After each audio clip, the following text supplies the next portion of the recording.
আরও দ্রুত গতিতে উপকূলের দিকে এগিয়ে আসছে ঘূর্ণিঝড় রিমাল।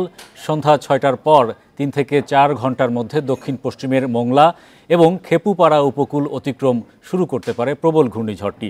বেলা ১২টায় পায়রা বন্দর থেকে রিমালের অবস্থান ছিল ২০০ কিলোমিটার দূরে। এদিকে কুয়াকাটায় পানির তোড়ে ভেসে গিয়ে এক জেলের মৃত্যু হয়েছে।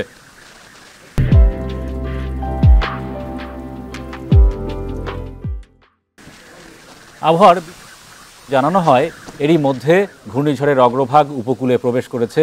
এদিকে ঘূর্ণিঝড়ের প্রভাবে উপকূলীয় এলাকায় দমকা হাওয়াসহ বৃষ্টি হচ্ছে। ঘূর্ণিঝড় কেন্দ্রের ৬৪ কিলোমিটারের মধ্যে বাতাসের সর্বোচ্চ গতিবেগ ঘন্টায় ৯০ কিলোমিটার, যা ঝোড়ো হাওয়ার আকারে ১২০ কিলোমিটার পর্যন্ত বাড়ছে। পায়রা ও মোংলা সমুদ্র বন্দরে ১০ নম্বর মহাবিপদ সংকেত এবং কক্সবাজার ও চট্টগ্রাম বন্দরে ৯ নম্বর মহাবিপদ সংকেত জারি রয়েছে। ঘূর্ণিঝড়ের প্রভাবে খুলনা, সাতক্ষীরা, বরিশাল, পটুয়াখালী, চট্টগ্রাম, কক্সবাজার সহ ১৫ উপকূলীয় জেলা ও আশেপাশের দ্বীপ ও নিম্নাঞ্চলে ৮ থেকে ১২ ফুট উঁচু জলোচ্ছ্বাসের আশঙ্কা রয়েছে। ভারী বৃষ্টির কারণে পার্বত্য অঞ্চলে পাহাড় ধসের শঙ্কাও রয়েছে।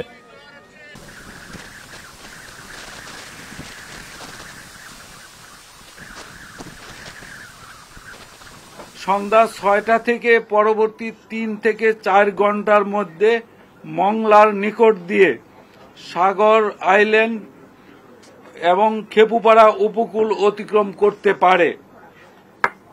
প্রবল ঘূর্ণিঝড়টির কেন্দ্রে অতিক্রমের পর এর নিম্নভাগ অতিক্রম অব্যাহত থাকবে।